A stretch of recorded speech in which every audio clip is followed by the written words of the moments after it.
I couldn't stand the thought of being stuck with a woman who had a huge pregnant belly, making me raise the child alone. His eyes showed disgust, and a big smile appeared on his face, knowing this day would come. Even though I saw it coming, I quickly went to my room and came back with a document. I handed the divorce papers to Paul. His face twisted in shock. "What the hell? What's this all of a sudden?" he yelled. "Well, it was your idea. Now sign it quickly." "I'll submit it tomorrow," I said firmly. His face turned red with anger as my words hit him hard. "Watch closely. I'll make you regret how you've treated and looked down on me all this time," I declared. "My name is Lisa. I'm a 28-year-old housewife. Until 3 years ago, I worked for a mobile company. I met Paul Walter, my boss, when I was 25. We quickly fell in love and got married. Paul, 4 years older than me, was very reliable, especially when teaching me the job as a newcomer who didn't know much. I was very grateful for Paul's clear instructions. We became friends and often went out to dinner. When he asked me out, I was thrilled, especially since I had never dated anyone before. It's embarrassing to admit, but as a cartoon enthusiast, I was always more interested in 3D characters than real men. However, seeing my high school and college classmates getting married, I started to feel the pressure. When I fell in love with Paul, I secretly promised myself it would be my first and last love. So when we started dating and got married a year later, I was overjoyed. I was extremely happy. Paul was good-looking and popular among our female coworkers. I was proud to be his wife, and many congratulated us, saying things like "Congratulations" or "I'm jealous, but I wish you happiness." I was filled with joy and couldn't imagine what was coming next. "You're quitting your job," Paul said.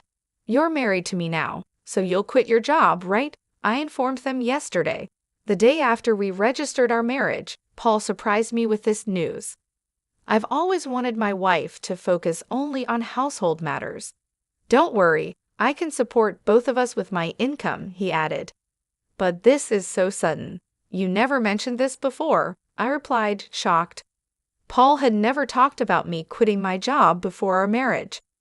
I had taken my current job based on my father's recommendation, and leaving without notice wouldn't be right.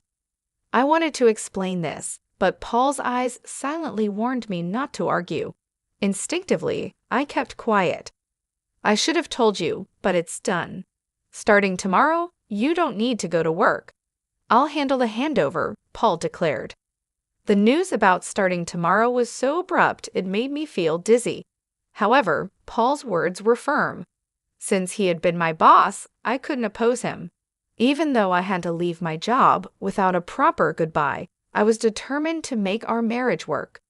Paul had entrusted me with household duties, and I wanted to meet his expectations.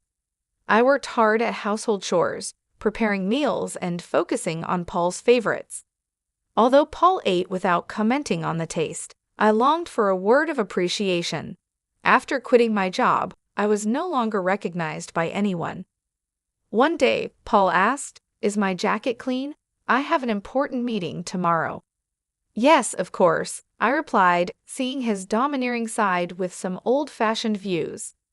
I reminded myself how lucky I was to have married him and tried to meet his expectations.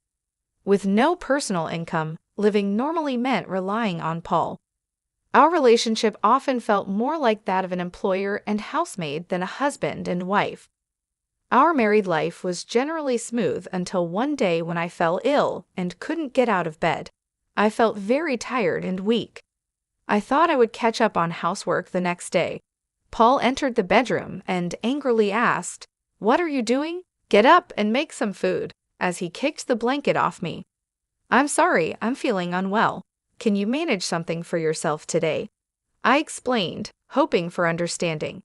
Instead of nodding or comforting me, Paul frowned and said, "You don't work, yet you're lying down just because you feel a bit sick? Pathetic. Get up," and kicked me again. In disbelief, I got up from the bed. I never thought he would demand housework from his sick wife. I had never imagined he would be like this before we married. Maybe it was my fault for not seeing it, but it was too much. I found myself doing chores while tears streamed down my face. Several days passed, and my health showed no signs of improvement. Then I realized I had missed my period. Panicking, I rushed to the drugstore to buy a pregnancy test. When I tried it, the result was positive. Overjoyed, tears flowed naturally, and I decided to share the news with Paul when he returned from work, lifting my spirits instantly. The day Paul came home after midnight was the day I chose to share the news. However, when he entered, the smell of alcohol made me nauseous. His face was flushed, and he staggered as he walked. It was surprising how much he had drunk, especially without notifying me. Even though I had prepared dinner, I wanted to share the news of my pregnancy with Paul quickly. My excited emotions surged, and I told my intoxicated husband, "I haven't been to the doctor yet, so it's not confirmed," I began eagerly. However, Paul's face darkened as he responded, "A child? What have you done?" His tone was harsh and unlike anything I'd ever heard before. "I don't want a child." "Damn, this is the worst. If you're going to have it, raise it yourself," he said. His harsh words shocked me. He rudely stripped off his clothes and headed to the bathroom. It was unbelievable. I couldn't understand why he would make such irresponsible comments about our baby instead of being happy.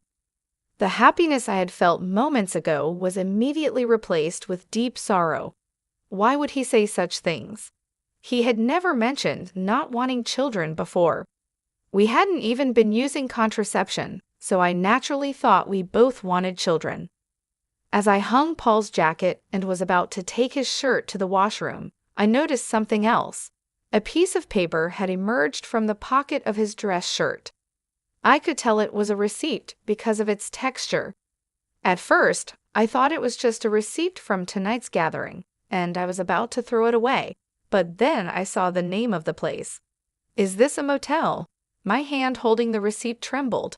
It was indeed a motel. The shock of this discovery weighed heavily on my heart. Why doesn't Paul love me?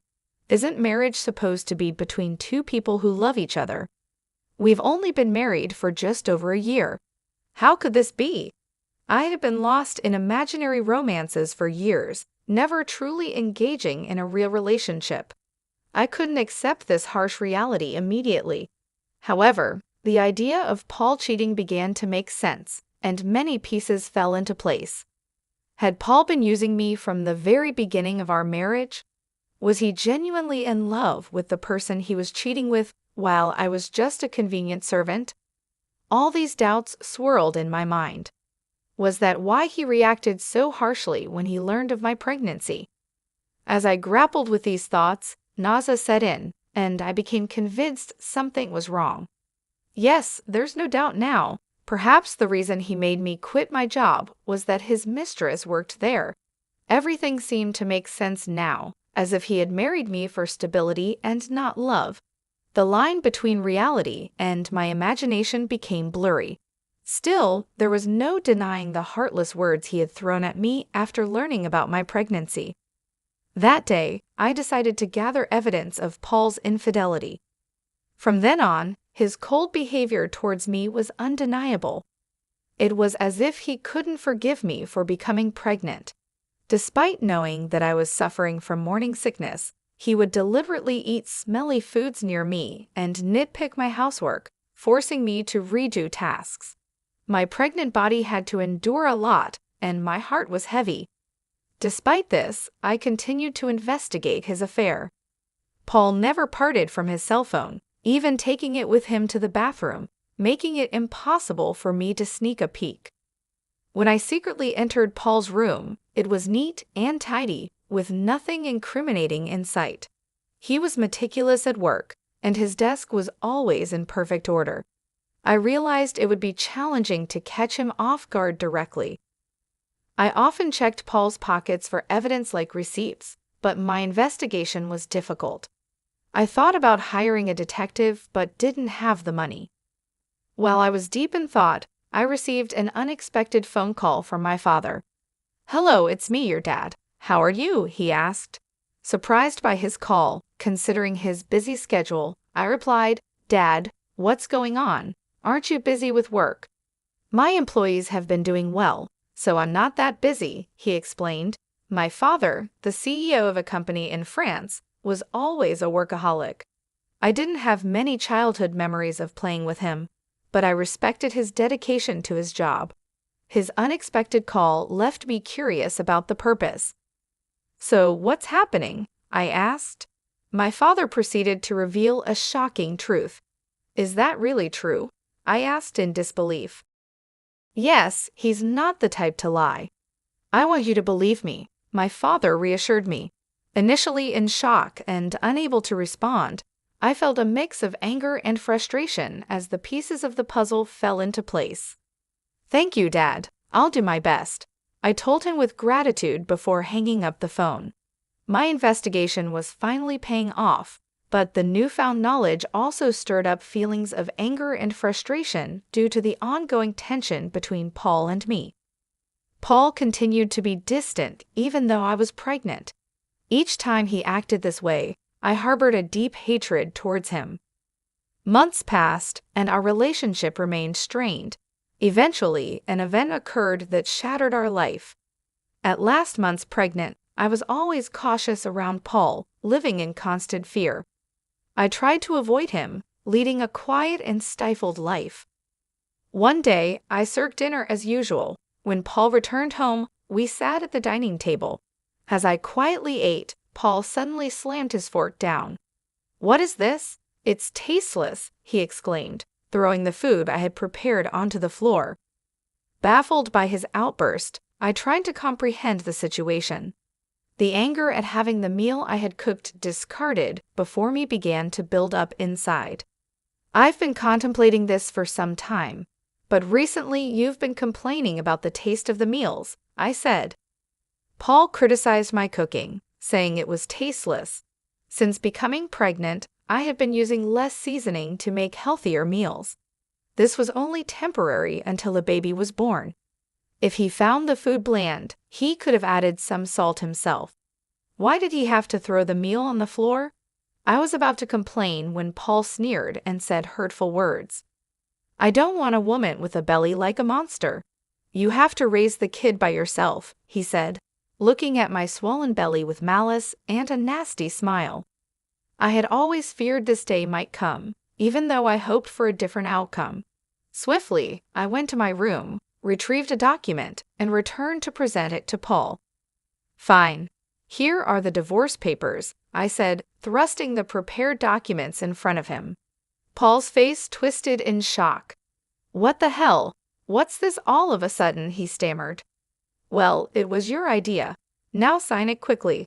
I'll submit it tomorrow," I responded. In reality, I have been contemplating divorce since I began suspecting Paul's infidelity. However, with a child on the way, I was unsure if I could support myself. But now I had a different plan in mind. My resolve seemed to provoke Paul. His face turned red with anger. "Just watch. I will make you regret every moment you looked down on me and controlled me. Do you think you can survive without me? You have a baby to care for, and you'll regret it," he threatened. My determination was unshaken. "I'll be fine." "Don't worry about me," I assured Paul. Perhaps irritated by my confidence, he snatched the divorce papers and began to fill in the blanks. "Here you go. If this is what you wanted, it's yours," he said. "Thank you," I responded. Paul probably didn't think I would actually submit the divorce papers, as he handed them over without a fuss. The following day, I promptly submitted the divorce papers and left the house. I knew he would be surprised when he returned from work to find out. After that, I moved to my parents' home, primarily due to my father's return to the UK from France and his suggestion that I stay with them. It was the right decision at the time. I was fed up with my life with Paul and deeply thankful to my father. On the day I left our home, I received 3 calls from Paul, but I ignored all of them. Eventually, he stopped calling. It became clear that I meant very little to him. He was probably content with his mistress and might even remarry soon. I decided to move on from Paul, 5 months passed, and I had a baby who was born safely. I was now living happily with my parents and my baby. While I was enjoying this peaceful life with my family, Paul called again. I ignored his calls at first, but after several persistent attempts, I had no choice but to answer. "Hello, what do you want now?" I said, wary of his tone. "Hey, what's going on? Why were you on that show? And since when were you the daughter of a CEO with millions of dollars? I never knew that." Paul's voice boomed with surprise and anger. It turned out that Paul had seen a TV show that was broadcasted after I returned to my family home. I had received a request from a TV station thanks to my father's role as the CEO of a renowned global tech company. The show featured the lavish lifestyle of the CEO's family. Producers had come to our house and filmed our family's lifestyle. During the TV show interview, they discussed our family's wealth, mentioning a rough estimate of $25 million. I never imagined Paul would see that show, but the power of television is truly something. "Oh, by the way, I didn't tell you that I have an asset of $45 million due to an advanced inheritance. That's why I was able to divorce you." Yes, my father informed me about the inheritance, which gave me the confidence to live comfortably even after divorcing you. Upon hearing this, Paul's reaction was immediate, and he was furious. "What? That's dirty. Why didn't you tell me about this before? Half of it is mine, right? Give me the money now," he demanded. I calmly responded, "Just as I suspected, after seeing the show, all you could think of was getting money from me. Gifts from parents are not included in property distribution. Are you forgetting your own mistakes?" Paul was puzzled and asked, "What are you talking about?" I continued, "I'm tired of your anger, Paul. You called me yourself. You should know you can't blame me for what you did. You cheated, didn't you? With your new wife, who's a junior from your company? You started dating her even before our marriage." Paul was clearly shocked by the information I got from my father. I finally had the upper hand. "Did you think I wouldn't find out? My father has many contacts in your company, and one of them informed me about your affair. I've never mentioned it, but I'll be demanding child support." Paul, still in denial, protested, "Stop kidding. Why should I pay child support? It's all because of you, right? You got pregnant on your own and slacked off with household chores. It's all your fault." Hearing Paul blame me without apologizing for his own mistakes was beyond belief. I couldn't believe I was ever married to someone so lacking in common sense. I truly felt it was the right decision to leave him. "Paul, I'm broke. My wife spent all the money I earned, and now I'm in debt," he pleaded. Hearing Paul's pitiful excuse, I went from anger to sheer disbelief. I never wanted to deal with such an unreasonable person again. With that thought in mind, I firmly gripped my phone. "What are you talking about? Do you even realize how ridiculous you sound? I never want to deal with you ever again. I'll have my lawyer handle the matter of child support. Never call me again, and you will not see the child anymore. Goodbye." "Hey, wait," he called out, but I quickly hung up the phone. Afterwards, I blocked Paul's number and took a deep breath. It's over now, right? I won't get any more calls from Paul. I no longer want him disrupting my peaceful life. Just then, I heard my baby crying from the other room and rushed to soothe the baby. It turned out that he began paying child support every month. According to a former colleague, Paul claimed that the woman he remarried was quite a spendthrift, and he had to cover his current living expenses with debt. It seemed that because of these circumstances, Paul had tried to get a share of my inheritance by calling me. However, Paul didn't get a penny from me. Now, his expenses were greater than his income, and he was struggling. Either he felt things were falling apart, or he couldn't stand being looked down upon by his colleagues. What's more, he made the mistake of starting his job search only after leaving his current company. This resulted in him being forced into a life of poverty. Hearing this from a colleague didn't move me at all. I thought he deserved all the hardships. The harsh words and cold demeanor he showed me will never fade from my memory. I sincerely hope he gets what he deserves. Meanwhile, I'm enjoying being a parent with the help of my parents. My baby is growing up healthy and happy. I feel supported and loved in my family's home, and I no longer have to worry about financial issues. My father, who is a successful CEO, mentioned that he wants to pass on the company to me. This news was both surprising and motivating. I realized that I needed to prepare myself for the responsibilities that would come with running a company. My father has always been a hardworking man, and I wanted to make him proud. So I started learning more about the business, taking on small tasks to understand how things work. I knew it wouldn't be easy, but I was determined to succeed. Living with my parents has given me a chance to rebuild my life. I feel more confident and ready to face the future. My father's faith in me has inspired me to aim high.